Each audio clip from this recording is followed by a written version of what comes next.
ಎಲ್ಲರಿಗೂ ನಮಸ್ಕಾರ. ರಾಮನವಮಿ ದಿನದ ಶುಭಾಶಯಗಳು ಅಂತ ಹೇಳ್ತಾ ಈ ಅದ್ಭುತವಾದ ಮಾಹಿತಿಯನ್ನು ನಿಮ್ಮೊಟ್ಟಿಗೆ ಹಂಚಿಕೊಳ್ಳುವ ಉದ್ದೇಶಕ್ಕಾಗಿ ಬಂದಿದ್ದೇನೆ. ತಡ ಮಾಡದೆ ಬನ್ನಿ ಸ್ನೇಹಿತರೆ. ರಾಮನವಮಿ ದಿನ ಯಾವ ತಪ್ಪು ಮಾಡಬಾರ್ದು. ರಾಮನವಮಿ ದಿನವು ತುಂಬ ಪವಿತ್ರವಾದಂತಹ ದಿನ. ಈ ದಿನ ಕೆಲವು ವಿಷಯಗಳನ್ನು ತಪ್ಪಿಸುವುದು ಉತ್ತಮ ಎಂದು ನಂಬಿಕೆ ಇದೆ. ರಾಮನವಮಿ ದಿನ ಜಗಳ, ಕೋಪ ಮಾಡಬಾರದು. ಅಂದರೆ ಶಾಂತಿ ಮತ್ತು ಧರ್ಮದ ಸಂಕೇತ ನಮ್ಮ ರಾಮನವಮಿ ದಿನ. ಆದ್ದರಿಂದ ಕೋಪ, ಜಗಳ, ಕಠಿಣ ಮಾತುಗಳನ್ನು ನಾವು ತಪ್ಪಿಸಬೇಕು. ನಂತರ ಎರಡನೆಯದಾಗಿ ಸುಳ್ಳು ಮಾತನಾಡಬಾರದು. ರಾಮನು ಸತ್ಯವಂತ. ಈ ದಿನ ಸುಳ್ಳು, ಮೋಸ ಮಾಡುವುದನ್ನು ತಪ್ಪಿಸಬೇಕು. ನಂತರ ಮೂರನೆಯದಾಗಿ ಮಾಂಸಾಹಾರ ಮತ್ತು ಮದ್ಯ ಸೇವನೆ ಬೇಡ. ಪರ್ಟಿಕ್ಯುಲರ್ ಆಗಿ ನಾನು ಹೇಳ್ತಾ ಇರೋದು ರಾಮನವಮಿ ದಿನ ಈ ತಪ್ಪುಗಳನ್ನು ಮಾಡಬಾರದು. ಬೇರೆ ದಿನ ನನಗೆ ಗೊತ್ತಿಲ್ಲ, ಬಟ್ ರಾಮನವಮಿ ದಿನ ನಾ ಹೇಳಿರ್ತಕ್ಕಂತಹ ತಪ್ಪುಗಳನ್ನು ಖಂಡಿತ ಮಾಡಬೇಡಿ. ಮಾಂಸಾಹಾರ, ಮದ್ಯ ತ್ಯಜಿಸಿ ಸಾತ್ವಿಕ ಆಹಾರವನ್ನು ಸೇವಿಸುವುದು ಉತ್ತಮವಾಗಿರುತ್ತದೆ. ನಂತರ ಪೂಜೆಯನ್ನು ಮಾಡದೇ ಇರಬಾರದು.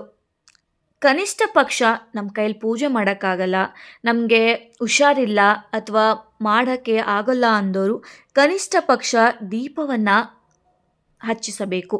ದೇವರ ಮುಂದೆ ದೀಪವನ್ನು ಹಚ್ಚಿಸಿ ಓಂ ಶ್ರೀ ರಾಮಾಯ ನಮಃ ಅಂತ ಜಪ ಮಾಡಬೇಕು. ಇನ್ನೊಮ್ಮೆ ಹೇಳ್ತೀನಿ ಕೇಳಿ. ನಿಮಗೆ ಪೂಜೆ ಮಾಡೋದಕ್ಕೆ ಆಗಲ್ಲ ಅಂದರೆ ಕನಿಷ್ಠ ಪಕ್ಷ ದೇವರ ಮುಂದೆ ದೀಪವನ್ನಾದರೂ ಹಚ್ಚಿ ಓಂ ಶ್ರೀ ರಾಮಾಯ ನಮಃ ಅಂದರೆ ರಾಮನ ಜಪವನ್ನು ಮಾಡಬೇಕು. ಆಗ ದೇವರು ನಿಮಗೆ ಖಂಡಿತ ಒಳ್ಳೇದು ಮಾಡ್ತಾನೆ. ಯಾವುದೋ ಒಂದು ರೂಪದಲ್ಲಿ ನಿಮಗೆ ಖಂಡಿತ ಒಳ್ಳೇದು ಮಾಡ್ತಾನೆ. ಹಿರಿಯರಿಗೆ ಗೌರವವನ್ನು ಕೊಡಬೇಕು. ರಾಮನು ತಂದೆ ತಾಯಿಯ ಆದರ್ಶ ಪುತ್ರ. ಹಿರಿಯರಿಗೆ ಗೌರವ ತೋರಿಸುತ್ತಿದ್ದನು. ನಂತರ ದಾನ ಧರ್ಮವನ್ನು ಮಾಡದೇ ಇರಬಾರ್ದು. ನಿಮಗೆ ಕೈಲಾದಷ್ಟು ಎಷ್ಟು ಆಗುತ್ತೋ ಅಷ್ಟು ದಾನವನ್ನು ಮಾಡಿ. ಯಾರಾದರೂ ಹಸಿವು ಅಂತ ಕೇಳಿದವರಿಗೆ ಅಟ್ಲೀಸ್ಟ್ ಒಂದು 10 ರೂಪೀಸ್ ಆದರೂ ನೀವು ಕೊಡಿಸಿ, ಅವರಿಗೆ ಖುಷಿ ಆಗುತ್ತೆ. ಅದು ಒಂದು ರೀತಿ ದಾನನೇ. ನಮಗೆ ಪೂರ್ತಿ ತೃಪ್ತಿಪಡಿಸೋಕ್ಕಾಗದೇ ಇದ್ರೂ ಪರವಾಗಿಲ್ಲ, ಅಲ್ಪ ತೃಪ್ತಿ ಆದರೂ ನಾವು ಆ ಕೇಳಿರ್ತಕ್ಕಂತಹ ವ್ಯಕ್ತಿಗೆ ನಾವು ತೃಪ್ತಿಪಡಿಸೋದ್ರಲ್ಲಿ ತಪ್ಪೇನೂ ಇಲ್ಲ ಅಲ್ವಾ ಸ್ನೇಹಿತರೆ. ಈ ದಿನ ಅನ್ನದಾನ, ಬಡವರಿಗೆ ಸಹಾಯ ಮಾಡಿದರೆ ಹೆಚ್ಚು ಪುಣ್ಯವನ್ನು ಲಭಿಸುತ್ತದೆ ಎಂದು ಹೇಳಲಾಗುತ್ತದೆ. ನಂತರ ಅಶುದ್ಧತೆ ಇರಬಾರದು. ಅಂದರೆ ಶುದ್ಧತೆಯನ್ನು ಕಾಪಾಡಿಕೊಳ್ಳೋದು ನಮ್ಮೆಲ್ಲರ ಜವಾಬ್ದಾರಿಯಾಗಿರುತ್ತದೆ. ಮನೆ ಸ್ವಚ್ಛವಾಗಿರಬೇಕು. ದೇಹ ಕೂಡ ಶುದ್ಧತೆ ಕಾಪಾಡಿಕೊಳ್ಬೇಕು. ಆಗ ದೇವರು ತನ್ನಿಂತಾನೇ ಬರ್ತಾನೆ. ನಾವು ಮನೆಯನ್ನು ಶುದ್ಧ ಮಾಡಿಕೊಂಡ್ರೆ ದೇವರು ಖಂಡಿತವಾಗಿ ಬಂದೇ ಬರ್ತಾನೆ, ಯಾವುದೋ ಒಂದು ರೂಪದಲ್ಲಿ ಅಂತ ಮುಂಚೆನೇ ಹೇಳಿದ್ದೆ, ಅದು ಖಂಡಿತ ನಿಜವಾಗುತ್ತದೆ. ನಂತರ ಆ ದಿನ ಕೆಟ್ಟ ಚಿಂತನೆಗಳನ್ನು ಮಾಡಬೇಡಿ. ಒಳ್ಳೆಯದರ ರೀತಿಯ ಕಡೆ ಮಾತನಾಡಿ ಒಳ್ಳೆಯದನ್ನೇ ಆ ದಿನ ಯೋಚಿಸಿ.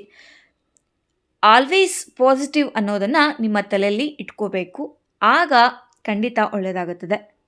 ಒಬ್ಬರನ್ನು ದ್ವೇಷ ಮಾಡೋದು, ಅಸೂಹೆ ಪಡೋದು ಮಾಡಲೇಬೇಡಿ. ಆ ದಿನ ರಾಮನ ನಾಮ ಜಪ ಮಾಡಬೇಕು. ರಾಮಾಯಣ ಕಥೆಯನ್ನು ಓದಿ ಇನ್ನೂ ಕೂಡ ಒಳ್ಳೆಯದಾಗುತ್ತೆ ಅಂತ ಹೇಳ್ತಾ ಎಲ್ಲರಿಗೂ ಧನ್ಯವಾದ.